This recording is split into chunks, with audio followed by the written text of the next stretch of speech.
Welcome to Up Close and Personal with my friend and guest, Dr. Heather Herington. Dr. Thank Heather? you. So happy to be here with you. Thank you. Let's let people know what your background is. I know it over the years, but to tell them. Okay, well, the long and short of it is that I graduated with a Bachelor of Science from Dalhousie University in Halifax, Nova Scotia. And then I graduated from Bastyr University at Naturopathic Medical School.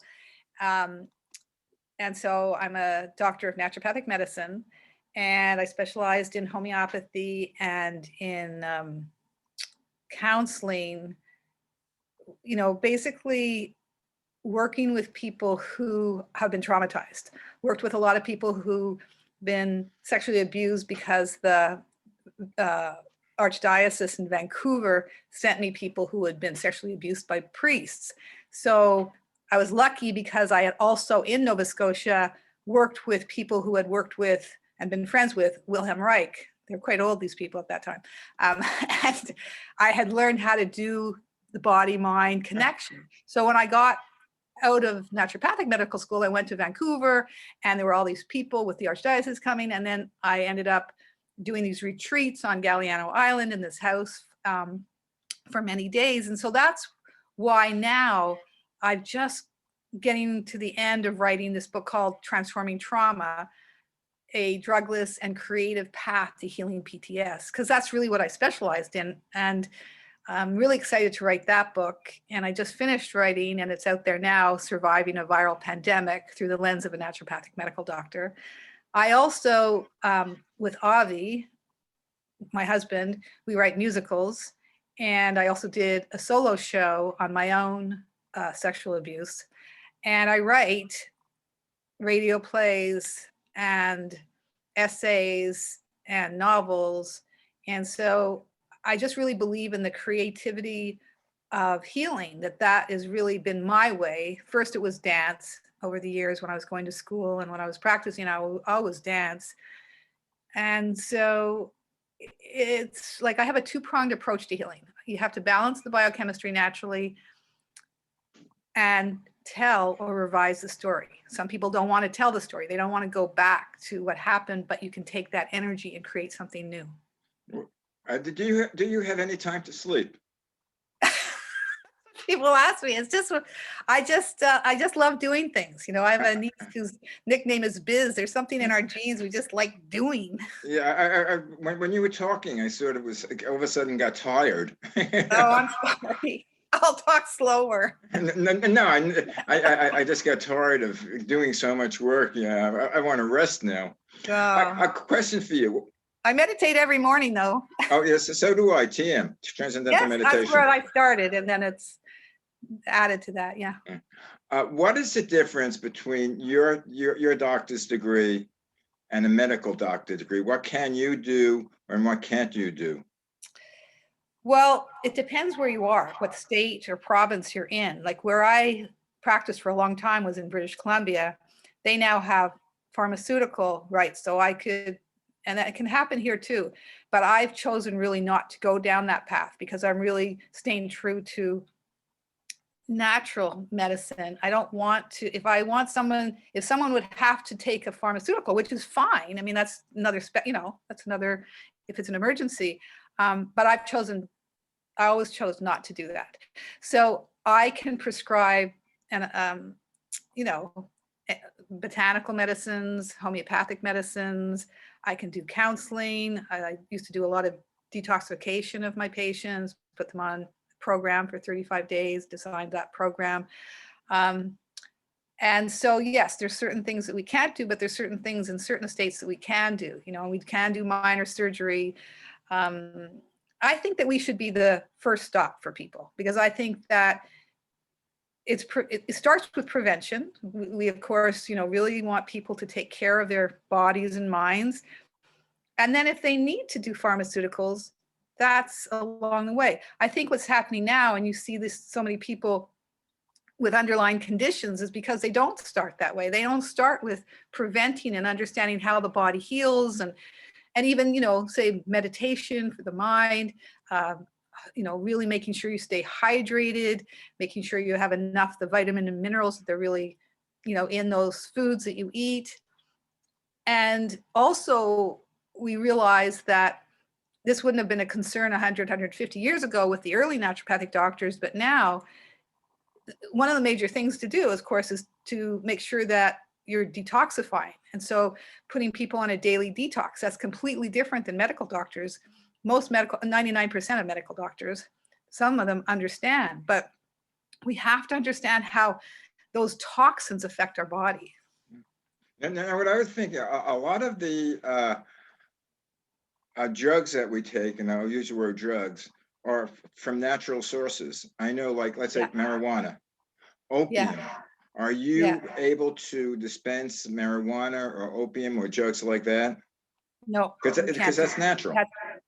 It is natural, and we should be definitely able to prescribe marijuana. I think it's quite ridiculous. But in terms of opium, I'm fine not prescribing that. And the thing is that it's not in the pure state of opium. They've made, drugs out of it. And so, of course, so they're standardized, but I don't need to go to that place. That's not how I practiced or how I would want to practice. I mean, I would send someone that can monitor that. So it's not a problem. I know when I see, like, old movies or movies about other societies, especially the like in Brazil or Africa, they use things that they grind from the plants, from the trees that they do, and they have witch doctors, which they call them. But a lot of these have medicinal purposes. Do you go into that at all? That's the whole thing. Traditional medicine is so powerful, and there's thousands of years people have understood this, whereas in America nobody knows that kind of stuff. We could be growing things on our balcony even that give us nourishment or allow us to be calm. I mean, I have lemon verbena on my balcony here, and it's very calming, and people really need to know how to calm down, especially in Los Angeles. Calm down? Yeah, right. What's that word? What's the The only benefit so far of the pandemic is that there's no traffic, but there's no place to go. That's right. Yeah. Right. Now, what I wanted to get with you, because I know we have talked about it and the controversy about vaccines. I know you have a certain view of the vaccines, and let us know what you think, whether we should use it or not use it, or. Well, let's talk about, why you might want to get it, and I definitely don't want to get it. There are so many reasons before COVID that I would say I don't want to have a vaccine. You see those sandwich boards of get your flu shot here. Like, no, I'm not getting a flu shot. I have lots of vitamin D. I live in Los Angeles, for one thing. In Canada, it's not considered, oh my God, that person says not to get a flu shot. It's normal. There's even Canadian studies that show that vitamin D is better than a flu shot. So I was sort of surprised that people were like, oh my God, no, I'm not getting a flu shot. I don't need the flu shot.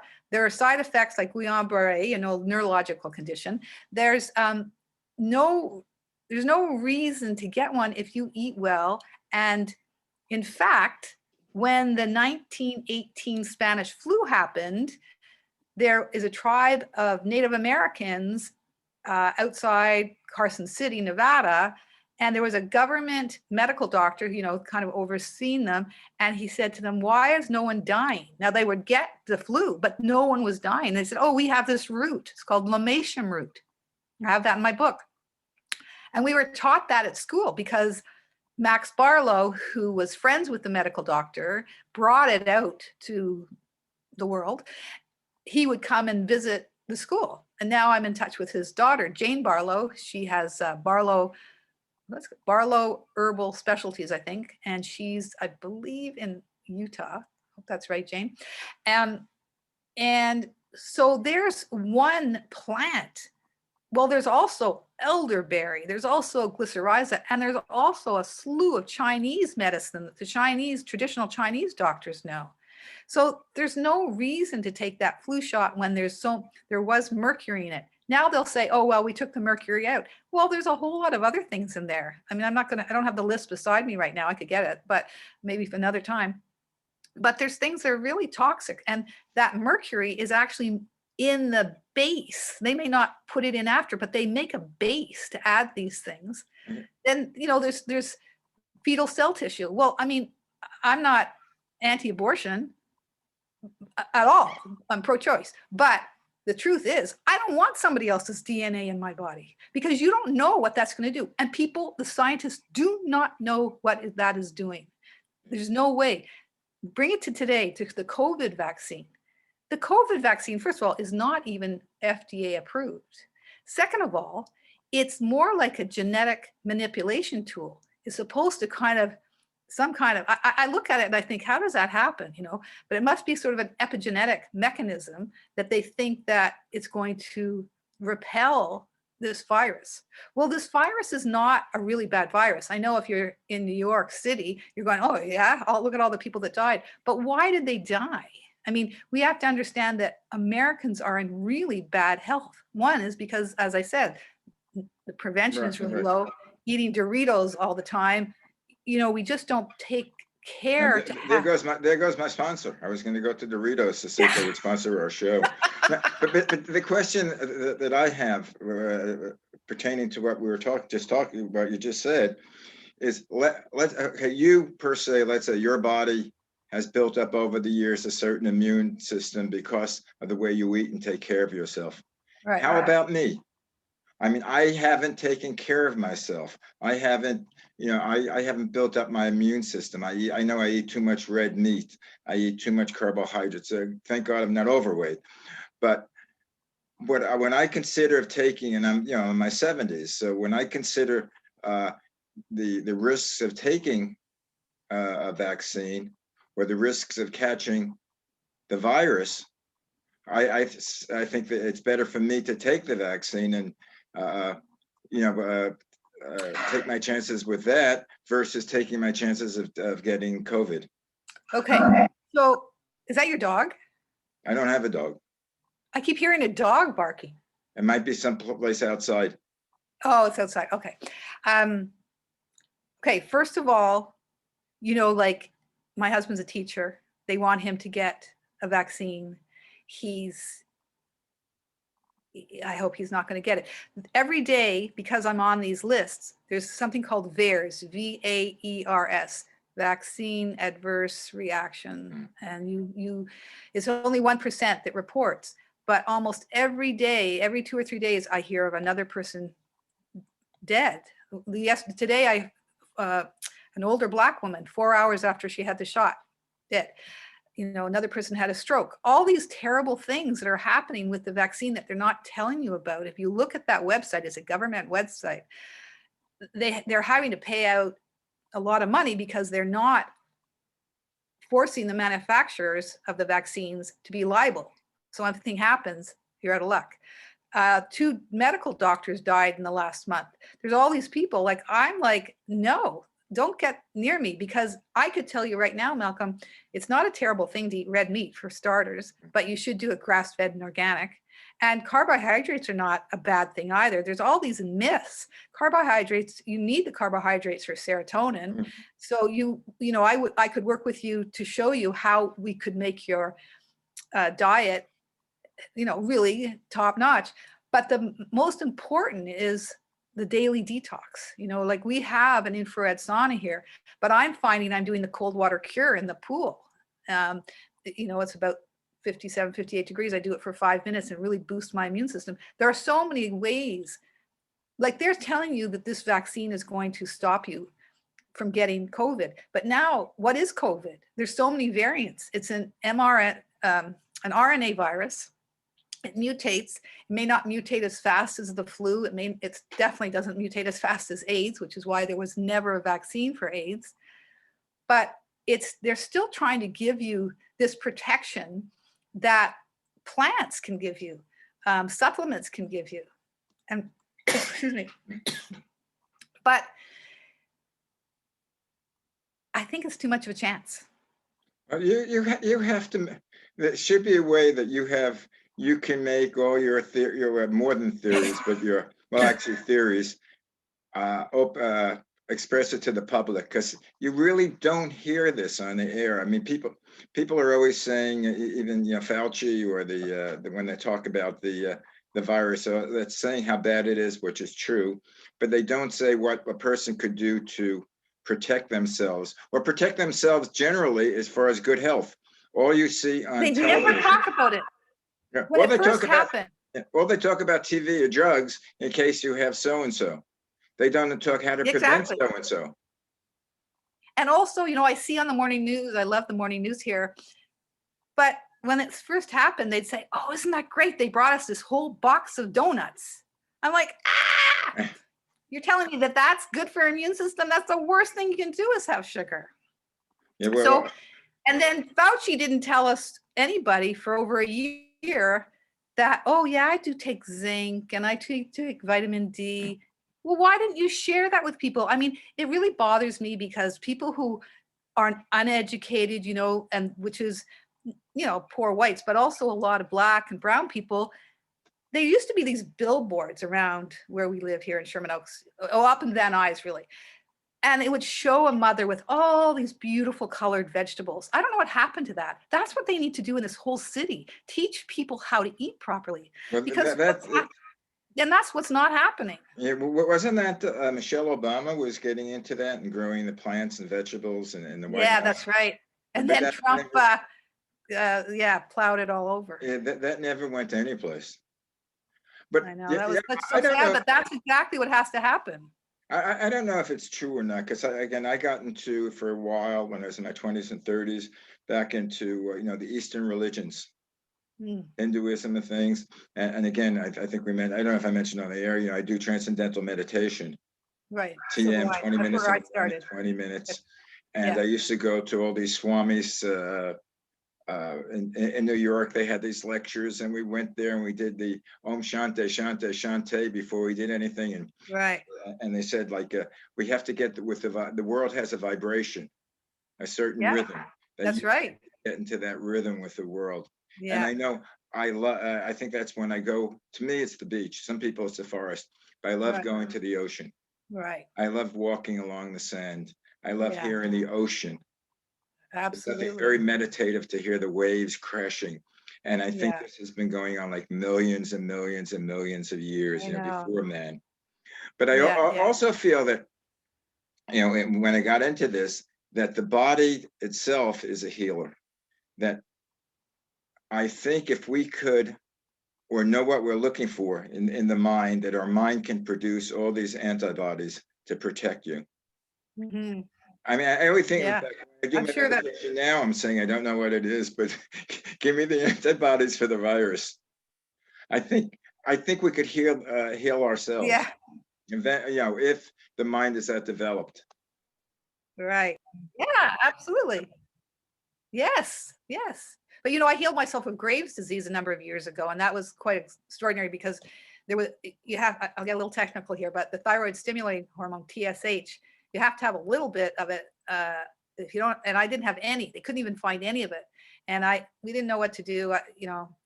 Went to this integrative medical doctor who was from Germany, and he said, "Oh, you have to have your thyroid out," that kind of thing. Well, you know what? I was like, "No, that is not going to happen.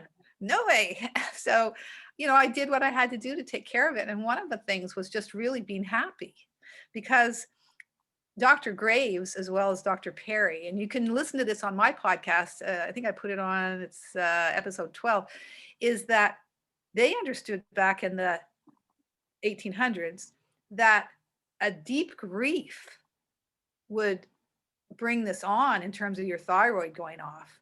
And so I thought, oh, I understood why I was in deep grief. It basically was because my family is in Vancouver, and here I am in Los Angeles, and there was a lot of grief. And I had new grandchildren.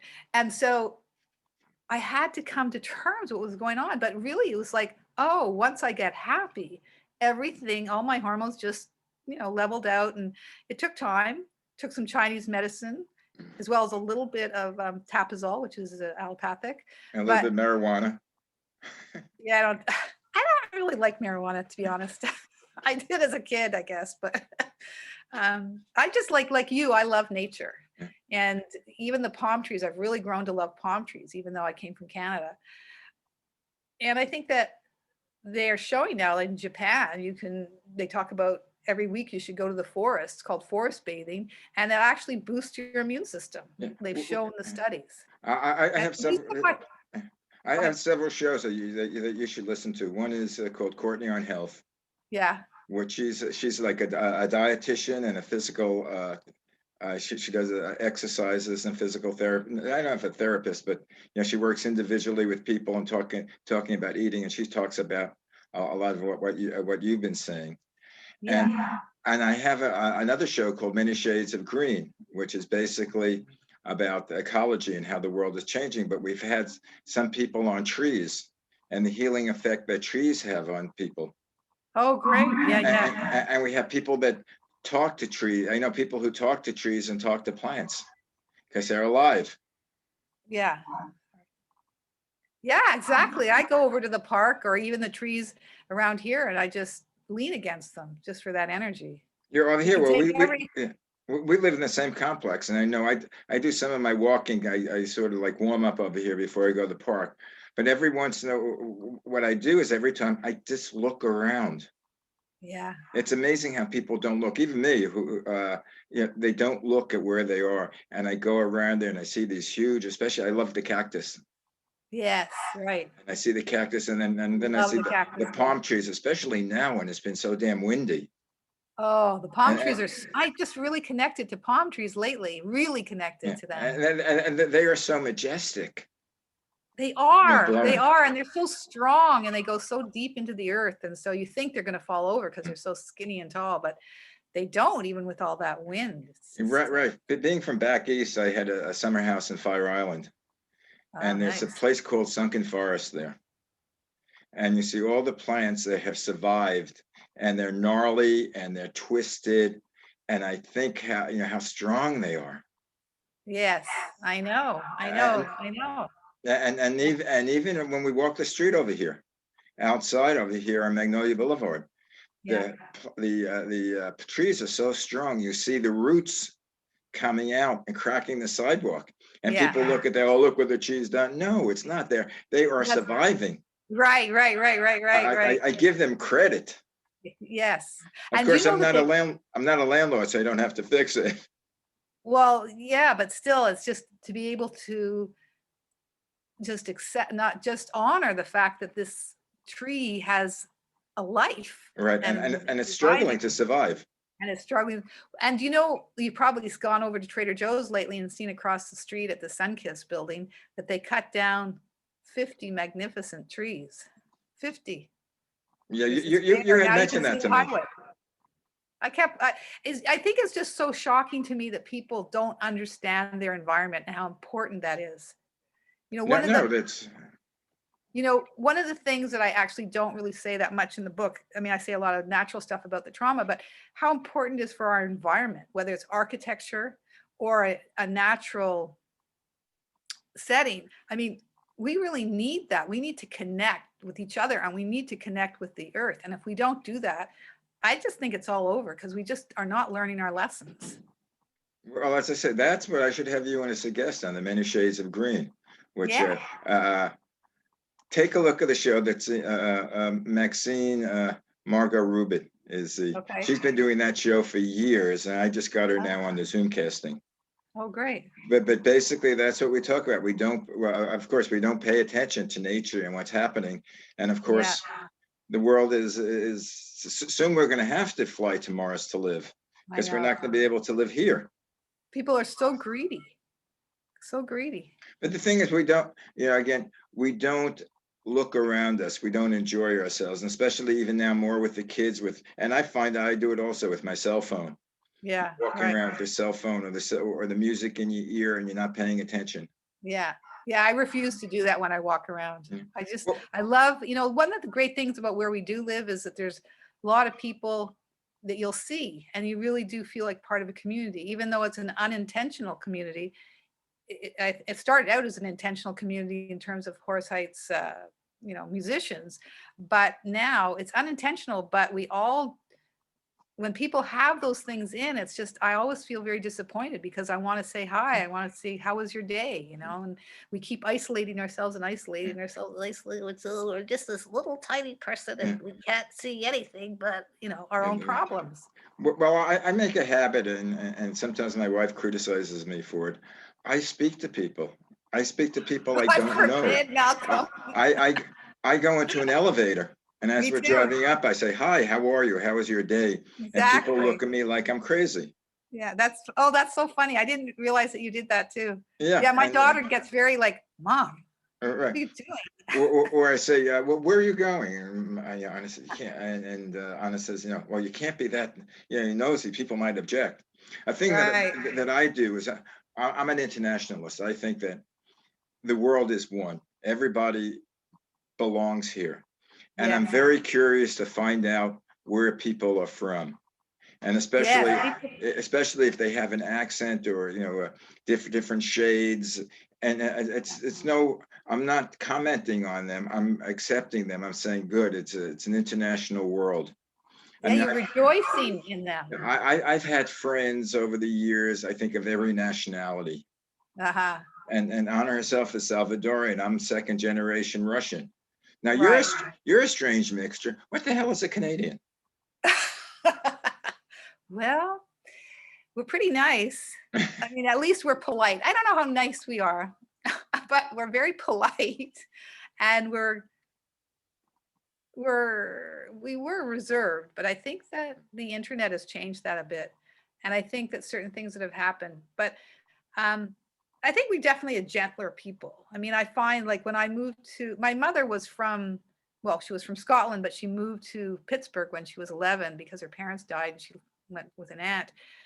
But I found here, at least in Los Angeles, because I did go to school for 4 years in Seattle, and that's a different, I mean, I think all these different places are different, but in Los Angeles, I felt like when you get off the plane, you got to gird yourself up. You got to just be really tough and you have to be really confident. People look at you. Whereas in Canada, you really actually have to be self-effacing. And I know when I had my clinic in Vancouver, people who were from the States, and they'd go, and I'd say that to them, and they go, oh yeah, that's what the difference is. Yeah. And I said, yeah, you've got to be self-effacing. You can't just blow your own horn here. People are not going to relate to you. It really is much more social. And for some people, I didn't always like living there because of that, because I follow my own heart, my own mind. And sometimes you just feel like you have to toe a line. But on the other hand, so there's positive and negatives of both places. Like you don't want doing a parade in Canada, except in certain places where people are just really creative. They're incredible parades. But in terms of what it's like here, that people just go crazy about parades and stuff, that doesn't happen in Canada. Because like I said, people just don't blow their own horns. It's not socially respectable. Well, it's funny. As you know, I'm from New York. I've been out here 40 years. But when I first got out here, they say New Yorkers are, they're into themselves. They don't say hello. They don't do anything. They're very unfriendly. I remember about 10, 15 years ago, I was at a soccer tournament with my kids. And I had to go, it was like a high school. So I had to go from another part. I had to go to the bathroom. So it was across another field. And I was watching a father play tennis with his son. And I started talking to him, oh, your son's really a good player, blah, blah, blah. And he said, you're not from LA, are you? I said, no, I said, from New York. He said, oh, I could tell because New Yorkers are so much friendlier. Right. He said LA is reserved. And generally I've heard the opposite. Yeah. Yeah. I know. But I had anyway, that too. I went to tap dance class and they said, you're not from around here, are you? I'm a Canadian. What's a Canadian? Yeah, really. Well, But I guess it's a long. we're almost finished. Where could people reach you? Do you have like a website that? Well, I have a podcast, You have a Dr. Heather podcast? Uncensored, and I'm kind of doing most things out of there. If it's been on my website, I either read it during an episode or I have, my Graves radio play there, and I interview a lot of a couple of MIT scientists, doctors who, progressive doctors and activists and people who've experienced trauma. Yeah. Just the other day, I did an interview, it'll come up next week, on Elder from Haida Gwaii, which is the Queen Charlotte's. And she's, First Nation, or I should say here, Native American, but she's up in Canada. And she talks about trauma. And there's some really deep interviews with people who are really, expressing themselves, exposing themselves, and just being so honest. So if people like that kind of thing, that a lot of them are like that. You hear I hear it's over. We're over. I told you, it goes fast. It goes fast. But what I'd like to do is speak to you. I think we were speaking before we went on the air, maybe doing things with you and having various people pop up, and like having a session with like 4 or 5 people, and we're on camera. I'm a TV baby. When I when I was a mere child, when I came home, I didn't turn on radio. I turned on television. Oh, I know. Yeah, me too. And my brother, who's a few years older than me, did the radio, but I'm not radio. I don't listen. I like having something on TV, even if I don't watch it. Right. Well, that's fine. I always can come back. I'd like to do something like that with you, because it seems you have a lot to give. Oh, thanks. I feel like I like doing that. You remember several years ago, we were trying to get the libido rising off the ground. So maybe we can come back and get some of those women and we just talk about, what does sex mean to us, and how is that helping or harming us? Good. And I want to be part of that one, because I have my own theories from another viewpoint. Right. Because I think, especially, I was involved with the change of feelings of women's sexuality. I think when I was a very young teenager, beginning teenager, I think sex was always considered, a man's pleasure. Right. The women had sex basically because they wanted to please their man. Right. Then when I got into my 20s and 30s, that changed.